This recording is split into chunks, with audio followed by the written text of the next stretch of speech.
இப்ப நம்ம பார்க்க போற எக்ஸ்பெரிமெண்ட் வந்து மின்காந்த தூண்டல். இது என்ன பண்ணிருக்கோம்னா 2 கம்பிச்சுருள் எடுத்திருக்கோம். ஃபர்ஸ்ட் கம்பிச்சுருளை நல்லா ரவுண்ட் பண்ணிட்டு சுத்தி வச்சுட்டு ஃபர்ஸ்ட் வந்து டிரான்சிஸ்டர் ஒரு முனையில வந்து அந்த கம்பிச்சுருளோட ஒரு எண்டை கனெக்ட் பண்ணிருக்கோம். இன்னொரு முனையில வந்து ரெசிஸ்டர் கனெக்ட் பண்ணி அதை வந்து டிரான்சிஸ்டரோட 2வது முனையில கனெக்ட் பண்ணி வச்சிருக்கோம். அப்புறம் பேட்டரியோட மைனஸ் சார்ஜை வந்து டிரான்சிஸ்டரோட இன்னொரு எண்ட்ல கனெக்ட் பண்ணி வச்சிருக்கோம். அப்புறம் வந்து அதோட பிளஸ் சார்ஜை வந்து ஸ்விட்ச்ல கனெக்ட் பண்ணி வச்சிருக்கோம். இந்த கம்பி சுருளோட 2வது முனையை வந்து ஸ்விட்ச்லயே கனெக்ட் பண்ணி வச்சிருக்கோம். இது வந்து இப்ப வந்து இந்த கம்பி சுருள் வந்து எந்த ஒரு கரண்ட்லயுமே கனெக்ட் ஆகல. இது வந்து மின்காந்த தூண்டல் மூலமாக எப்படி இந்த கரண்ட் வந்து உருவாகுது, அப்படி எரியுது, அந்த லைட் எப்படி பிளிங்க் ஆகுது அப்படிங்கறத நம்ம பார்க்க போறோம்.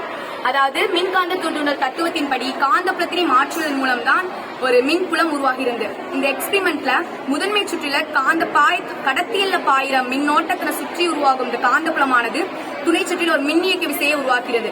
இந்த மின்னியக்கு விசை தான் துணை சுற்றில உருவாகும் மின்னோட்டம் உருவாக காரணமாக அமைந்து அந்த பல்பை வந்து ஒளிர வைக்கிறது.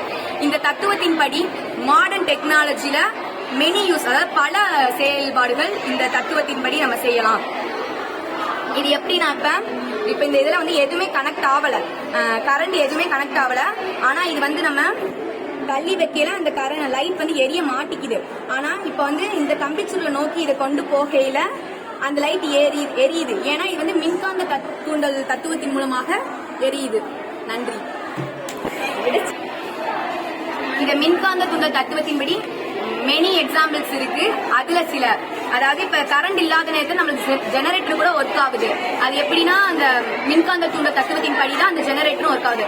இன்னொரு எக்ஸாம்பிளாக டிரான்ஸ்பார்மர் சொல்லலாம். இப்ப மாடர்ன் டெக்னாலஜில வந்திருக்குன்னா அந்த இது வந்து வயர்லெஸ் கம்யூனிகேஷன் வந்து இப்ப உள்ள மாடர்ன் டெக்னாலஜில வந்து வெளியிட்டு இருக்காங்க. பல செயல்முறை நடந்துகிட்டு இருக்கு அதை வைத்து.